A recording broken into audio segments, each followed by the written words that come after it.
my job here.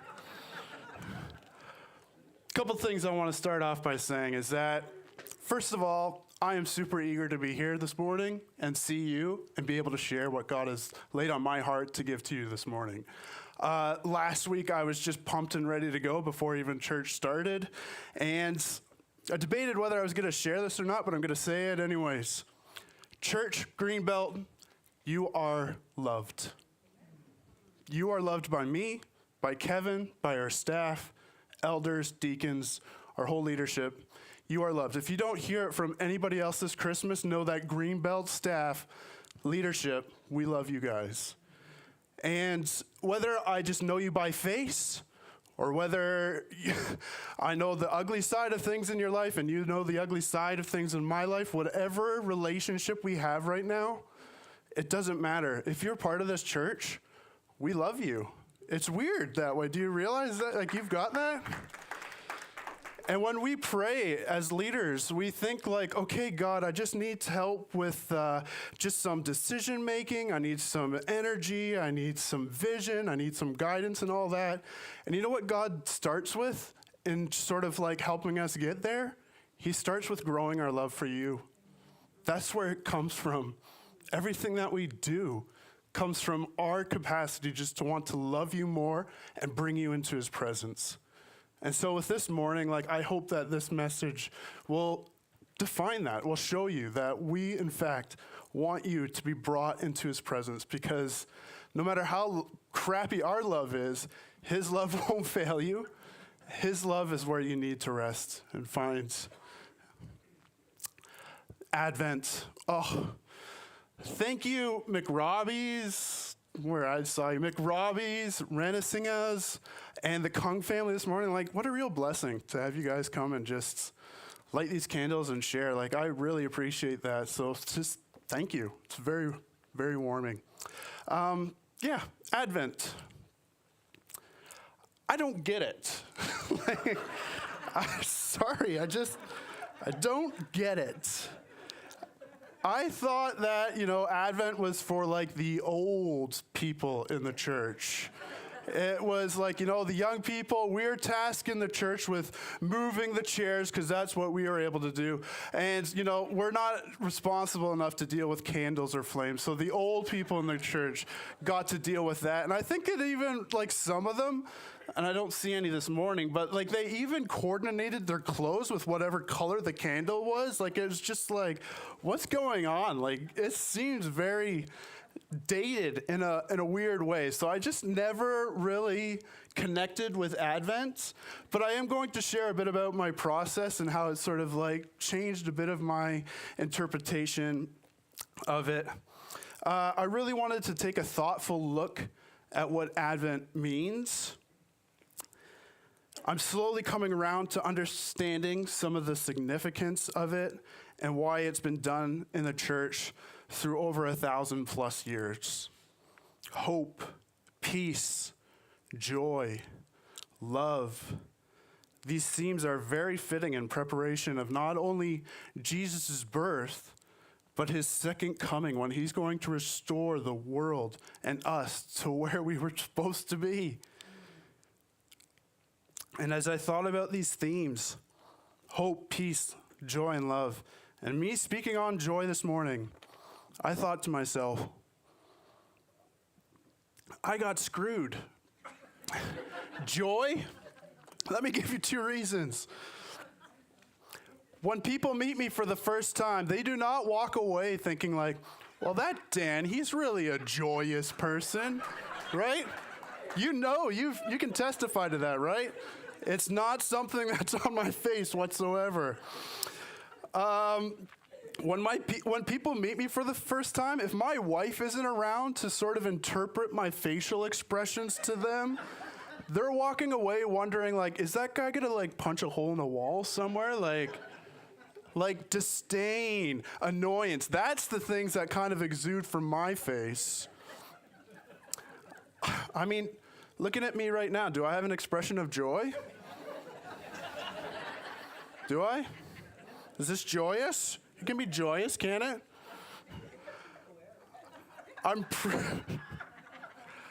I'm pretty sure I'm the last person who should be talking about joy this morning. Yet, here we are. We're going to deal with it. The second reason I thought I got screwed over is when I'm thinking about joy in contrast to the other three themes, joy doesn't seem like the one expression we need much of. Like we can survive and have pretty content lives without joy. Let me go further. Hope. If we don't have hope, then we don't have purpose. Okay? Everyone needs hope. We agree with that. Peace. If we don't have peace in our lives, then our lives would be chaotic, unbridled, full of anxiety. Love. I mean, it's the lifeblood for all of us. Not only do we want to be loved, but we want to love someone. We need peace, we need hope, we need love. And when we think of these three, I think you would agree with me, like they are so necessary for living. Without any one of these, our lives would be kind of miserable. But joy, I mean, if we have hope, peace, and love, do we really need it? Doesn't it seem to you that many people today live without joy? And yet they're pretty content. They're doing fine. It's almost normal. And I'm not saying happiness, I'm saying joy. When we often contrast joy with happiness, and if you've been to enough church services, there must have been at some point that it was explained that happiness is on the outside and joy is on the inside. Happiness is around when situations are good, things are going well. We get something we want or experience something that brings pleasure. Joy is around even when we don't have those things, even when we have difficult times, when things aren't going our way, when we don't get things that we want. Joy remains. One definition that was helpful for me is that when things are going well, the definition that was helpful for me is that joy is not based on circumstances, but it's something that carries you through the circumstance. So you've heard the difference between joy and happiness before, and we're going to look a bit more of this a bit later. But I wanted to first argue to you, is joy something we actually need? Is it something that's even necessary? We can have hope, peace, love, and happiness. Happiness is a great replacement, and that seems like enough for most everyone. So why do we need joy? Why do we need joy? What is the answer to that? And in this Western world, this country, this city that we live in, do we actually, in fact, still need joy if we already have happiness? Is joy as important as these other three of hope, peace, and love? And if you said yes, it is, joy actually a characteristic in your life, are you sure that it's joy, or is it happiness? And would you know the difference? And if you're right now confused with the distinction between joy and happiness, what makes joy joy and happiness happiness, and the dividing line between the two, I was and still am trying to figure that out and understand it for myself as well. If you really, really get deep with it, it's actually quite hard to distinguish. And I've always felt that I'm not getting it like everyone else. I mean, aren't they still, in essence, the same thing, joy and happiness? And if I can wrap my head around it, will I eventually be able to foster or create more joy in my life? So this is what I did. This is my Christmas treat to you. I set out to say, when I knew that I was going to be speaking on joy this Sunday, I said, I'm going to read through the whole New Testament with the lens of just trying to understand joy. And I did that. You want to know what I found? You want to know what I found? Okay. Hopefully it's the right answer now. But let's turn in our Bibles to John 3. John 3. This is probably one of the most famous, if not the most famous chapter in the book of the Bible, the whole Bible. John 3, we know the verse, John 3:16. And we want to answer the question, is joy necessary? Is it something that we actually need in our lives if we already have happiness or maybe even plenty of happiness? And John 3 really stood out amongst all the other passages that helped me answer that. And if you know your Bible, Philippians is usually the joy book in the Bible. It mentions it at least 20 times, which is quite significant for such a small book. And like a lot of Paul's letters and in the New Testament, if you search the word joy, you would find it a lot. You would think it's easy to pull a definition of joy from the pages, but each one, when you look at it, Paul or one of the other apostles that are speaking on joy, I still find it really difficult to connect the dots as to what joy actually is and how do I get joy. It's phrases like, I pray for you with joy. Fulfill my joy. Writing these things so that your joy may be complete. The fruit of the Spirit is joy. These things just didn't even either resonate or define how I myself could experience joy unless I either became Paul or an apostle myself. Like, they seem to have it, but did I? And so in the end, still, I didn't know how I was actually going to get joy. I was again still asking the question, how does it work for me? What am I missing? I needed a framework for understanding joy and how to receive it because it seemed like it worked easily in the Bible. Did I have it and not know it? And here comes this passage in John 3, kind of, again, tucked away under the most famous verse in the entire Bible, that I believe provides a framework for really understanding joy and how it all works. And this might be a little confusing as we read John, because in this passage that we're looking at, we're talking about a person named John. He is not the author of the book or what the book's named after, but this is John the Baptist, or the baptizer. He's an extremely significant character in the Gospels, and he is prophesied about 700 years before he came into the scene, before he was born. One of them is in Isaiah, the prophet Isaiah. He says in chapter 40, a voice of one calling in the wilderness, prepare the way of the Lord, make straight in the desert a highway for our God. Every valley shall be raised up, every mountain and hill made low. The rough ground shall become level, the rugged places a plain. He was talking about John the Baptist. Malachi 3:1, I will send my messenger who will prepare the way before me. And in a beautiful account in first chapter of Luke, and if you know the story, Zechariah has just this incredible story about how John came into existence. And when John is eventually born, he has this beautiful poem or just prophecy that he gives. And I'm going to share a little bit of it. Verses 76 to 79 in Luke 1. He says this of his son as he's looking at his son John. And you, my child, will be called a prophet of the Most High, for you will go on before the Lord to prepare the way for him, to give his people the knowledge of salvation through the forgiveness of their sins, because of his tender mercy of our God, by which the rising sun will come to us from heaven to shine on those living in darkness and in the shadow of death, to guide our feet into the path of peace. It's not just like, whoa, like if you were John, it's just like you've got huge shoes to fill. John the Baptist had such a significant role to play. He was setting the stage for Jesus' arrival, the one to prepare the way. And boy, does he do that well.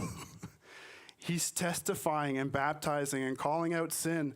Like he was unchained, just going at it. He was Jesus. If Jesus was like the guest of honor at the party, John was like the best party planner to get things ready. The atmosphere was just charged with anticipation. And through this, John develops quite a reputation. He develops quite the influence. He has his own congregation. He has his own dedicated followers that are right by his side in full support. And with all this excitement, and John being the guy that you wanted to be around, if you had a real faith, we read this account in John. John 3, starting in verse 22. After this, Jesus and his disciples went out into the Judean countryside where he spent some time with them and baptized.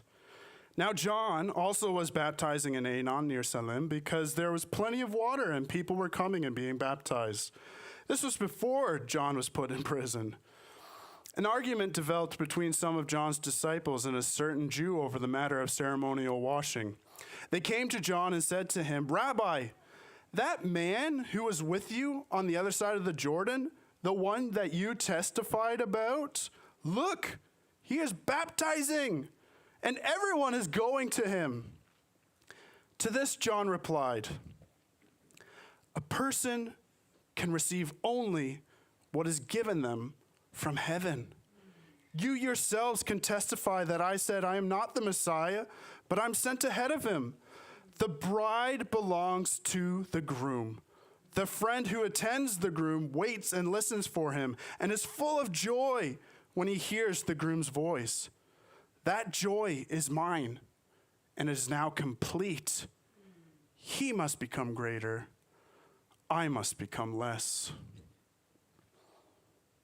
Now, in the short passage when John the Baptist responds to his followers, he makes, I believe, 3 profound statements that provide the framework and 3 steps that we're going to take to really understanding joy. These 3 things are, we need to recognize first our position.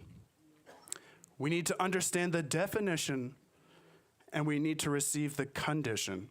See, I made it rhyme for you, so that's another Christmas treat for you this morning, okay? Recognize our position, understand the definition, and receive the condition. Yeah. So first, we need to recognize our position. What do I mean by that? Well, let's look at John the Baptist's first profound statement.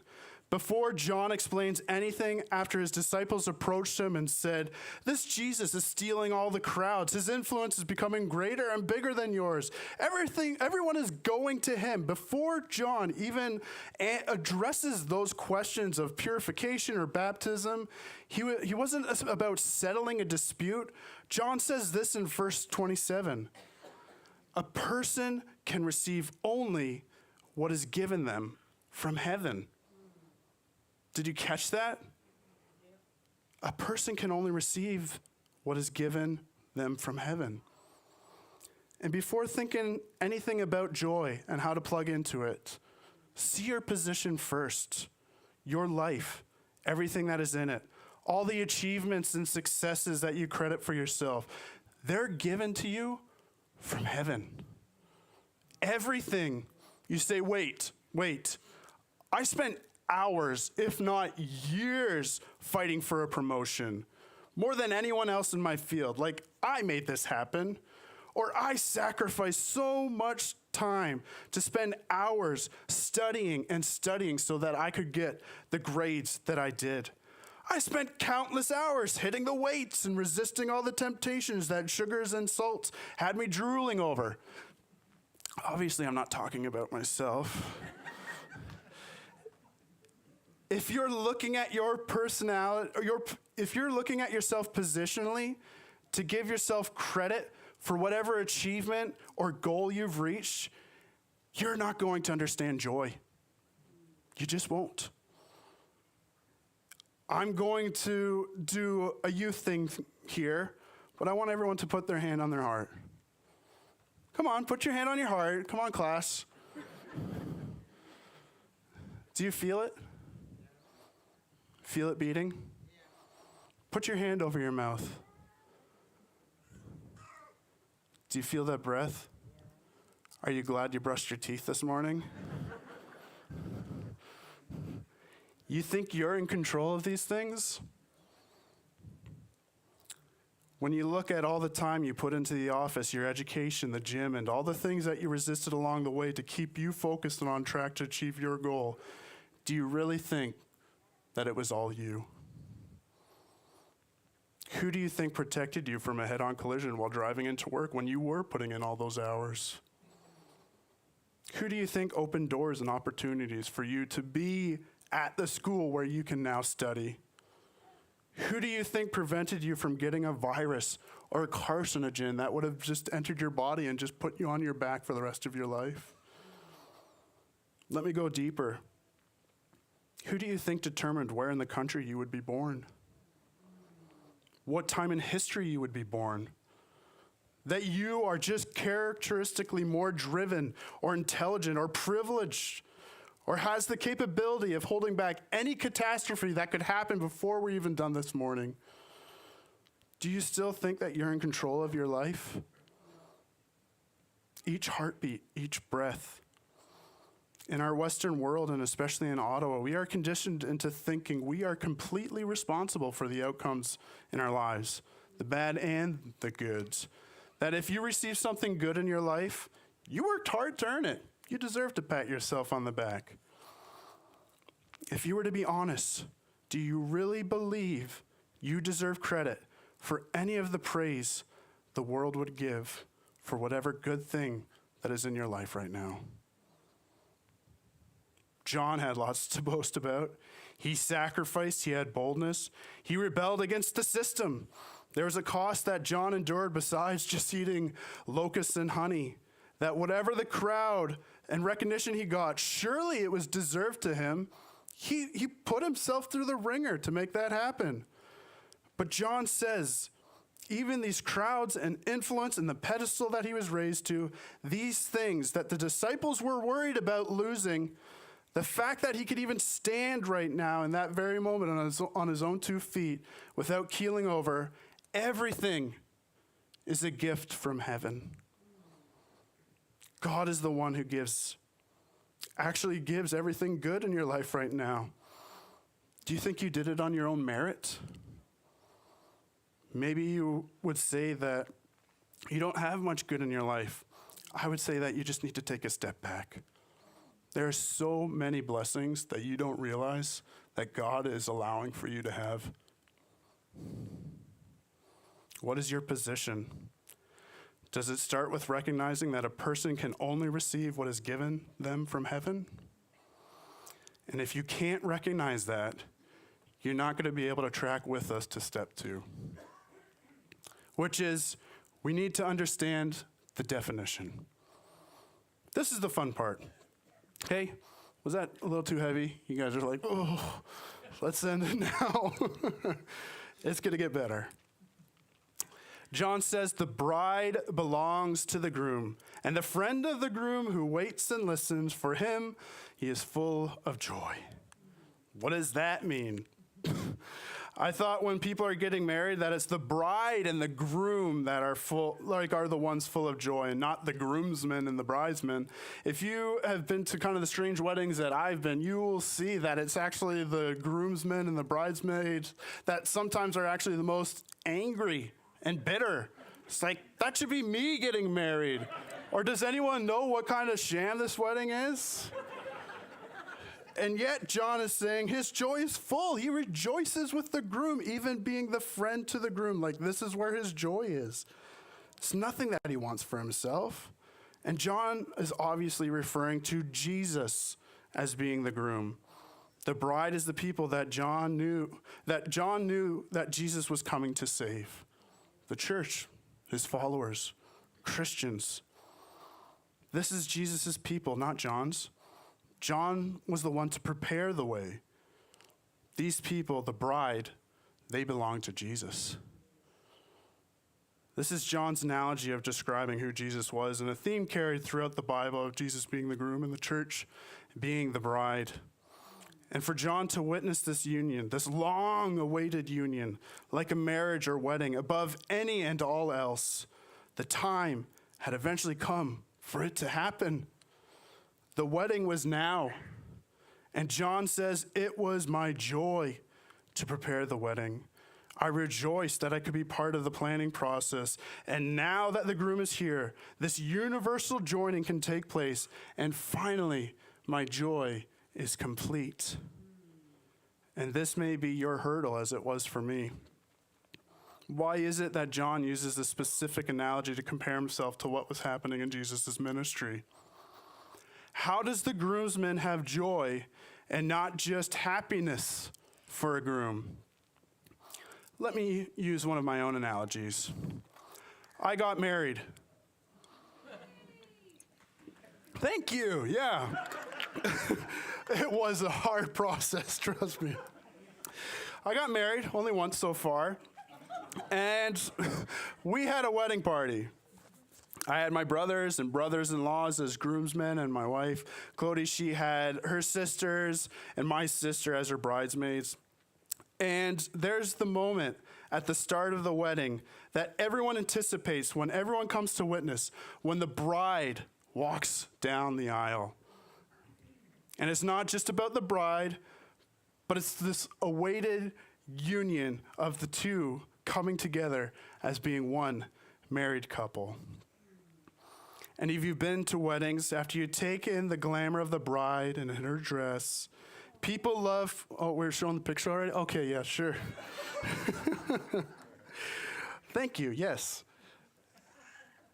And after you've taken the glamour of the bride in her dress, people love then to see the reaction on the bride and the groom's faces. For me, I actually like to try and catch the groom's face first to see what his reaction is to when he sees the bride. It's like this long journey for finding the person you'll spend forever with is finally here. And I wanted to share this reaction we had at our weddings. This is another Christmas treat, okay? You opened it a day early. Okay, here it is. So this one is my wife. Yeah, wait for awe. Thank you. We got that now. Yeah.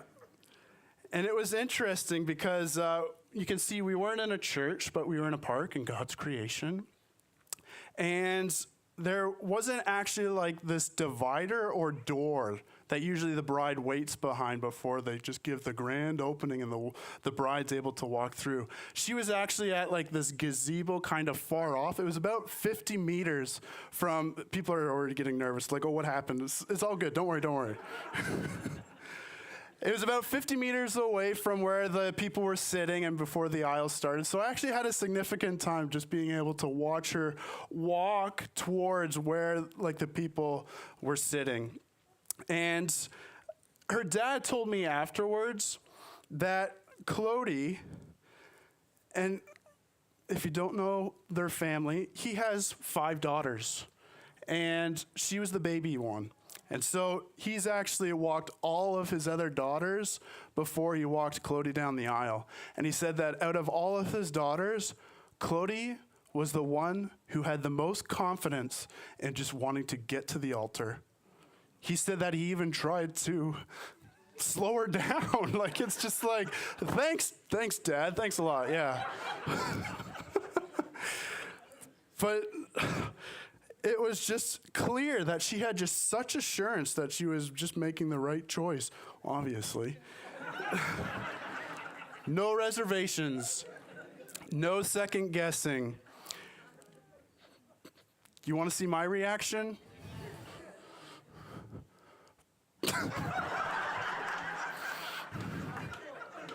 Yeah. Now you might think, did he just step on something right now? Like, why that face? Why that face? I didn't just step on anything. It wasn't because of any nerves or unsureness, because I had the same confidence with Mary and Clody as she did with me. And it was definitely not because I was going to have to be saying farewell to my virginity that night. Was that too much of a shocker for this church? Sorry. It actually had less to do with Clody than you might think. What happened in that moment was that I felt so undeserving of receiving such an incredible gift. It was a moment where everything and everyone just faded around me. And God was saying, this is something you absolutely don't deserve. But because I love you so much, this is a blessing that you're going to have.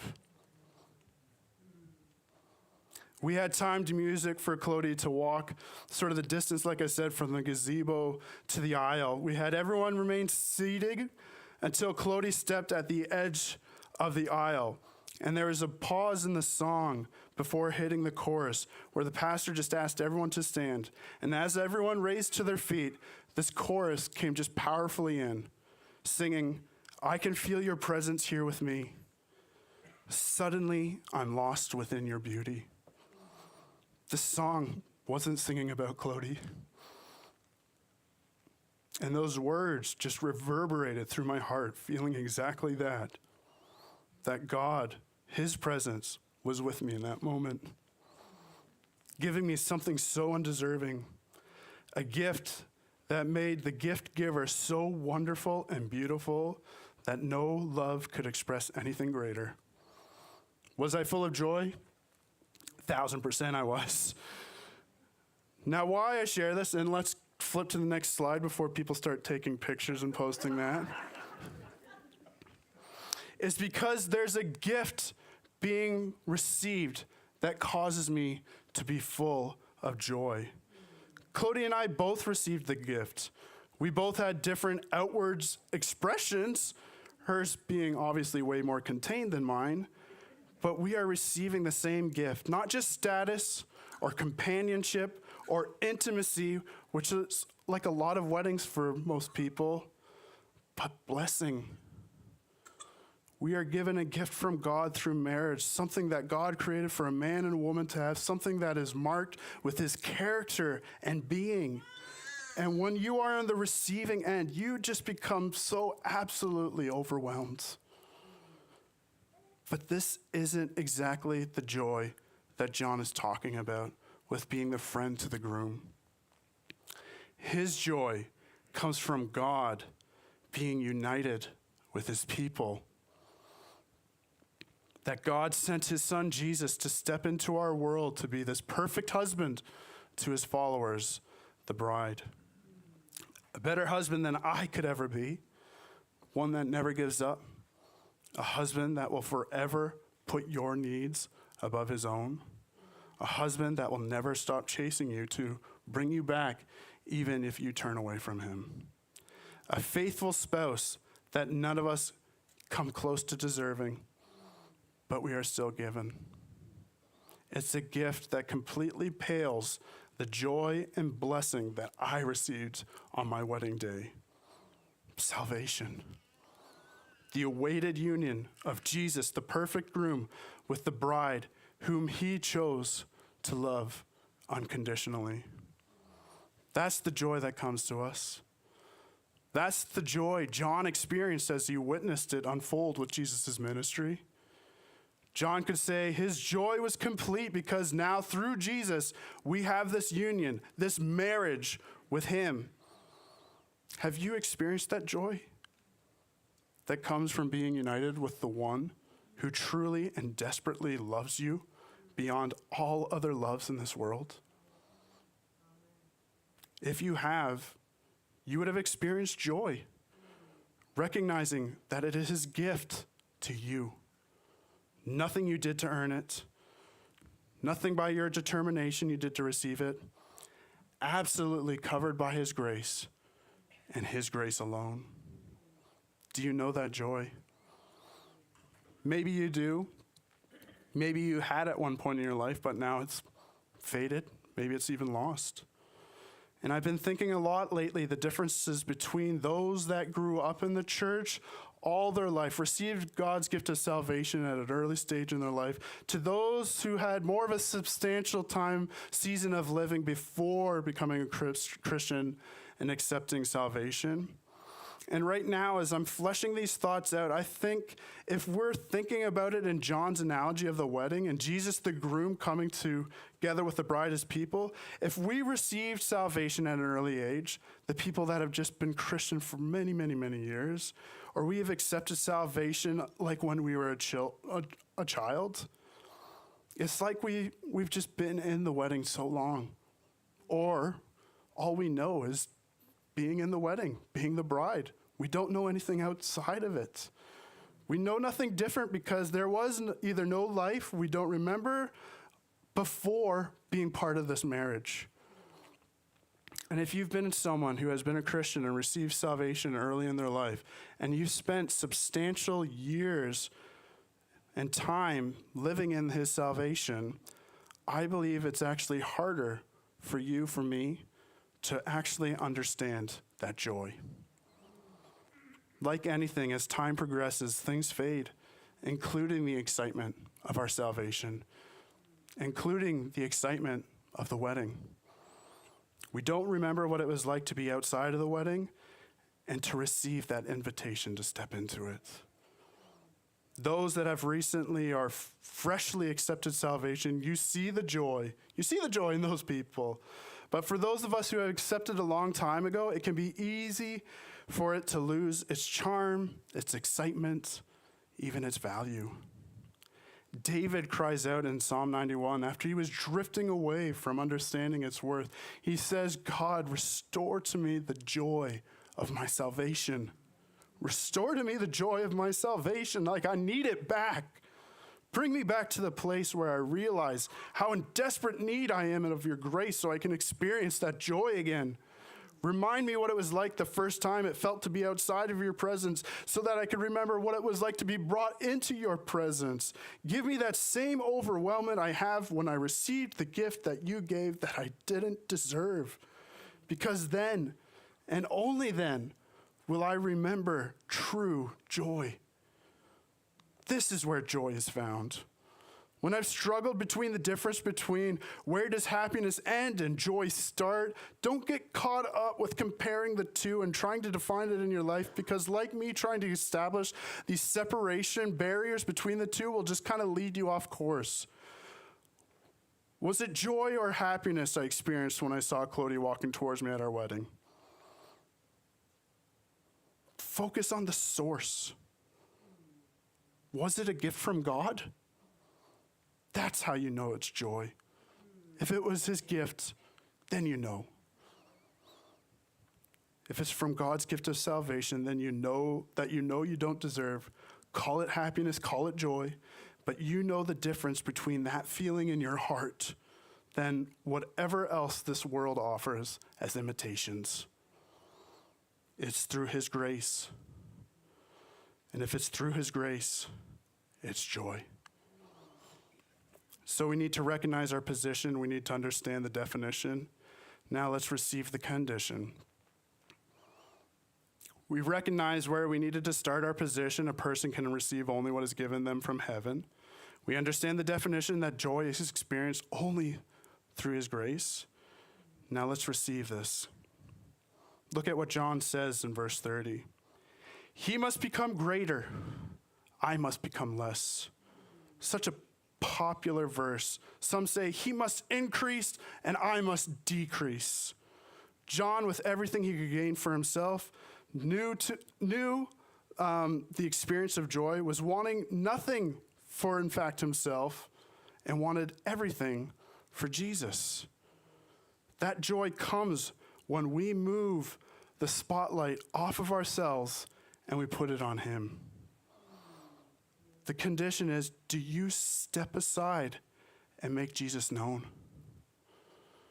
Do you remove yourself from wanting to be the groom, the center of attention, and become the groomsman who wants nothing more than to promote the groom? Are you replacing yourself on the pedestal and putting him on instead? This Christmas, are we doing that? Wanting to become less so that Jesus can become more? You're not going to experience true joy if you try it any other way. Sure, you might feel joyous and things will bring happiness and cheer, but the source of it won't last, and neither will whatever good feelings you have. Church, Greenbelt, this is so hard to do. And as I mentioned at the start, we in this Western world probably have a harder go at it than most because there is so much to compete for our happiness. When something starts to weigh us down, when we feel gloomy or sad, there's always a quick fix, isn't there? Go out, make a purchase, indulge yourself with something, find a thrill. There's absolutely everything at our fingertips, and technology just makes that even easier. Before you start feeling a decline in your mood, just tap a couple buttons to fulfill whatever pleasure you need, and in that moment, you can be riding high again within seconds. Do you see the distraction that's before you? Do you think that this may be part of a plan to avert your attention?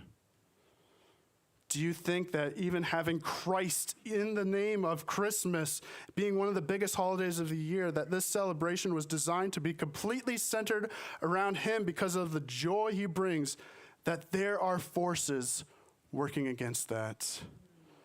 Do you think that Christmas became what it is today? The gift exchanges, the decorations, the stockings, the elaborate meals, Santa Claus, the cards, the parades, the discounts, the lights, holiday movies, ... Do you think that all these things that people have come to know Christmas as is all from good intentions, all with the hope of celebrating Christ's birth and the joy that comes from the salvation that he offers? Or is there something at work in all of that to start you on a good intentions course to eventually sway you further and further away? When the Bible talks about the enemy, he is known as a deceiver. He is craftier than any other being. And with me working in social services, I have become accustomed to just manipulation. I feel like I'm kind of a bit of an expert on it now. These kids and teenagers that I worked with, not here in the church, but when I was working in social services, they wanted nothing to do with me. And if they did tolerate me, what they wanted for themselves would always come first. And they would say or do whatever it takes to get what they wanted in the end. No matter what they said or did, it was just always about getting what they wanted in the end. And this isn't to speak poorly of them. This is all that they knew to survive. They were incredibly crafty and trying to get whatever they wanted because that, sadly, was the only thing they lived for, themselves, because no one else cared for them. And what I learned about manipulation is two things to make it a masterful manipulation. Do not try these at home. Two things I learned about making it a masterful manipulation. Number one, whatever deceit they have in mind, they have to bury it and surround it with as much truth as possible to convince the person that there is no secret agenda whatsoever. What you're looking at, what they are showing you, is just glittered with truth. It's all innocent to your knowledge. The second thing, the deceit that's hidden in all of that covering of truth around it, it's not actually a lie, but it's a doubt that is just specifically placed knowing who you are and how you respond, to take an idea and place it in your own head thinking that you actually came up with that idea yourself. They don't give you the answer that they want you to hear, but it's just this indistinguishable nudge that makes you create the lie for yourself. Because if it originates with you, it has more truth to you. That's the second thing. The enemy's tactics, they're no different. Watch how Satan manipulates Eve. Technically, he doesn't lie to her. The things he says are true depending how you look at them, but it sets Eve up to forming the idea in her own mind and thinking that God is lying to her. And so she falls into the trap, which was the enemy's plan all along, to think that God was holding something good from her. The temptations of Jesus. Did Satan say anything untrue? No. Back to Christmas. Is there something the enemy is luring you away from experiencing the joy that is to be knowing God's grace? would you even know if you were being deceived? 2 Corinthians 2:11 says, we aren't even aware of the schemes of the devil. Parents, are you leading your children understanding the gift he brings of grace this season? Is Christmas about him becoming greater and less about the things we want for ourselves? You need to know the truth. You need to know this book, because this is your defense. You need to realize how you must become less so he can become greater, that his truth can become greater, and the lies and the deceitfulness will just be pushed out of your life. But also recognize that God first became less so you could become greater. Do you realize that? That God, before wanting us to become less so that he can become greater, he stepped down and became so insignificant so that we could be elevated to him and have status with him. That God did the ultimate decrease of coming to the earth to die for the punishment you deserved for thinking you were the giver of good things in your life. That you earned whatever goodness you have. He died for you so you could be elevated. Receive the increase of Jesus standing in your place so you could be his son, his daughter. Nothing greater. And if this is the first time that you have heard a message of this kind of love for you, and you are ready to accept Christ as being that gracious gift for you, all you have to do is just accept it. All you have to do is just say, God, I realized that I have just been doing it my own way, wanting to put myself on the pedestal.